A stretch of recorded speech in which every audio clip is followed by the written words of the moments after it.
Juga permasalahan ini mau diselesaikan sebagai apa, seperti apa. Kan lebih enak gitu ngomongnya. Ini enggak bapaknya, enggak ibunya, enggak anak-anaknya. Semua nyolot, semua marah.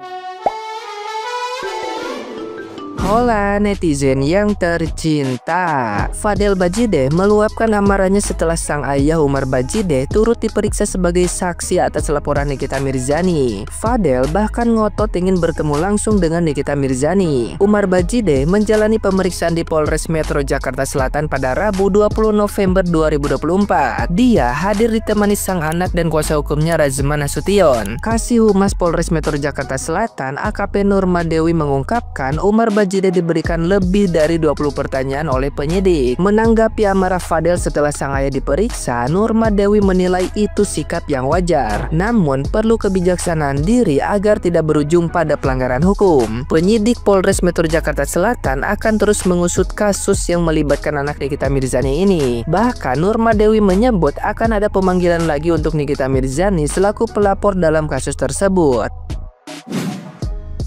Di sisi lain, Fadel Bajideh mengungkapkan keinginannya bertemu dengan Nikita Mirzani. Di tengah polemik yang dihadapi hingga berujung laporan yang dilayangkan Nikita Mirzani terhadapnya, Fadel belum pernah bertemu langsung dengan Nikita Mirzani. Keinginan Fadel yang begitu kuat untuk bertemu Nikita Mirzani karena dirinya ingin membeberkan fakta-fakta apa yang sebenarnya terjadi. Fadel masih bersikeras dirinya tidak melakukan apa yang dituduhkan. Bahkan Fadel menduga Nikita Mirzani begitu murka kepadanya karena terpengaruh dari keterangan saksi-saksi yang menurut Fadel tidak mengungkap fakta.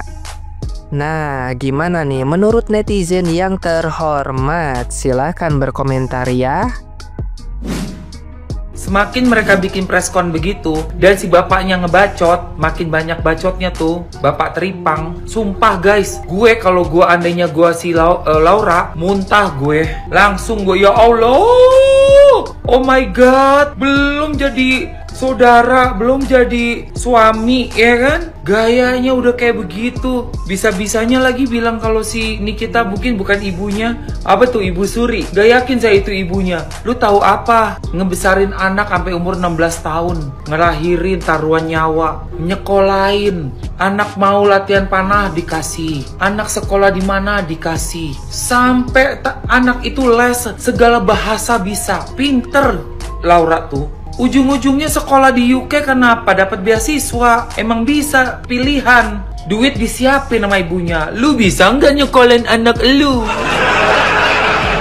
Lu bisa nggak nyekolin anak lu? Ya, ibu kejam, ibu kejam. Semenjak ketemu anak lu tuh, jadi ngereok. Jadi makin kurang adab. Karena apa ya? Karena pengaruh. Jangan sedih. Lalu sendiri bapak begitu. Iya, ibunya yang banting tulang. Berapa belas tahun? Ada nggak dia bisa nyekolahin anak-anaknya sampai ke luar negeri tuh? Tuh si bapak itu kalau dia ngerasa sok jagoan banget. Lu ngerasa lebih hebat lu daripada Nikita Mirzani. Lu sekolahin anak lu kemana, gue tanya? BTW anak lu pada kuliah nggak sih?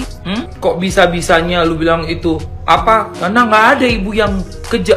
Lu kayak si Agus juga ya, kejam dia, kejam dia, kejam dia. Sama lu kalau dipikir-pikir. Ngomongnya juga sama ya. Kejam juga apa jahat tadi? Kayaknya kata kejam lagi pada ini ya, hits ya di TikTok.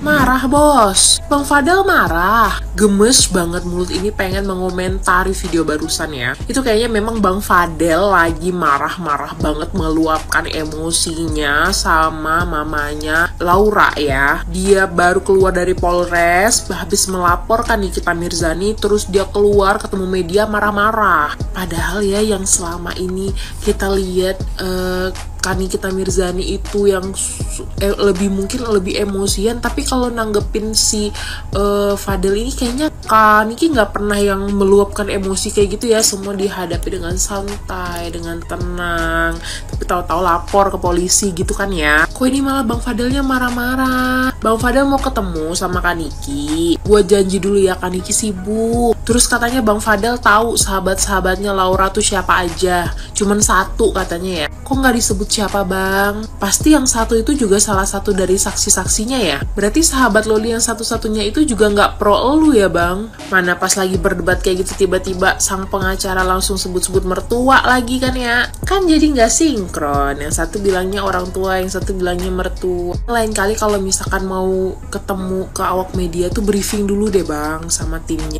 Jadi satu suara gitu loh, nggak saling motong. Jadi bisa kedengaran jelas apa yang mau disampaikan. Media juga nangkapnya jelas, statementnya Bang Fadel dan pengacara. Wartawan juga dapat beritanya tuh yang bener, yang bagus. Kalau saling motong-motong kayak gitu kan nggak jelas Bang kemana arahnya. Ya kita taunya ya Bang marah-marah aja. Itu marah antara dua loh Bang. Emang bener marah sama Nikita Mirzani atau marah karena panik Bang? Takut. Kalau salah harus bertanggung jawab Bang. Kalau nggak salah harus berani ngadepinnya. Kemarin bisa kok santai ketawa-ketawa. Kita hampir mikir malah kayak, oh kayaknya Bang Fadel nih emang beneran nggak salah deh. Soalnya dia tenang-tenang aja. Kalau udah panik marah-marah gini kan, jadi kelihatan salahnya. Menurut kalian gimana netiter? Buat lu yang ngerasa ngambil kucingnya si Kodel, buruan balikin tuh, diancem tuh katanya lu mau dikejar. Ini si Kodel sama pengacaranya kali ini bener-bener keterlaluan kata gua mah. Kenapa sih di Indonesia tuh suka kayak gitu ya? Korban di bawah umur malah dipaksa nikah sama pelakunya. Sama kayak kejadian kakak beradik yang di follow up sama Denny Sumargo dan Hotman Paris, itu kan juga sama kadusnya malah disuruh nikah. Terus kok iya berani lu Kodel ngeklaim kalau selama ini lu yang ngejagain anaknya NM. Segala lu bilang, gua kasih tahu ya sama emaknya El. Terus pengacara bilang calon mertua. Ih. Gimana sih konsepnya ngejagain lewat video call? Maksudnya kan emaknya yang lahirin dia ya, terus dibesarin sampai 16 tahun kemarin bisa kuliah di UK, dikasih makan, dikasih tempat tinggal, dikasih kasih sayang. Nah itu baru namanya ngejagain. Kodel ditanya nih, sanggup gak sih buat ngebiayain hidup anaknya NM?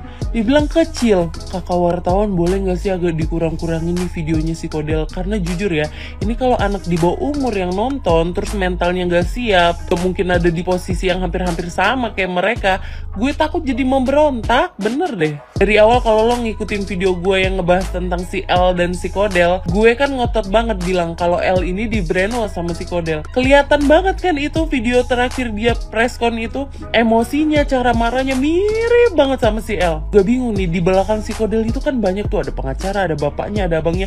Apa nggak disuruh kicep dulu gitu, maksudnya diem gitu. Inilah bahayanya punya support system yang nggak bisa ngasih masukan positif, malah ngomporin. Akhirnya gitu, jadi blunder. Semoga bener ya apa yang ada di storynya NM kalau tinggal 10 hari lagi. Karena yang model kayak gini tuh harus cepet-cepet dikurung. Karena kalau kelamaan di luar jadi gitu, bekicau mulu. Dari awal kasus ini bergulir ya, gue tuh belum pernah denger loh kata maaf yang terlontar dari pihak keluarganya maupun anak-anaknya kepada pihak NM.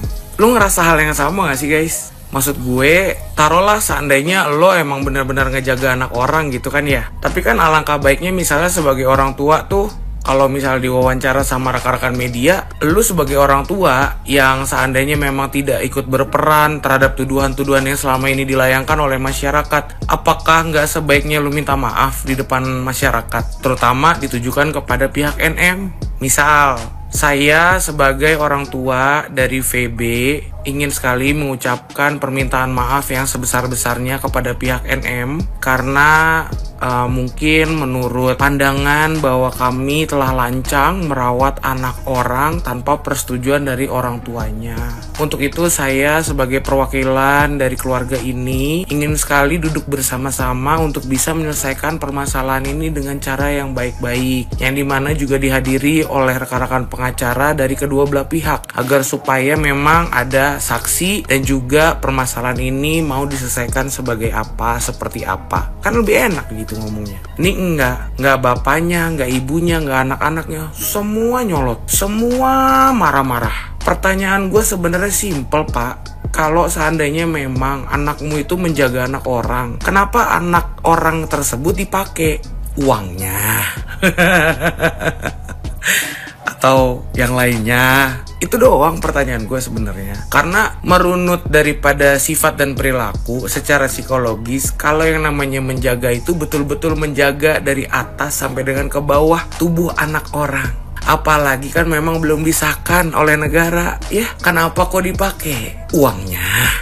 Begitu. Itu doang sih Pak yang saya ingin tanyakan sebetulnya Pak. Mohon maaf ini.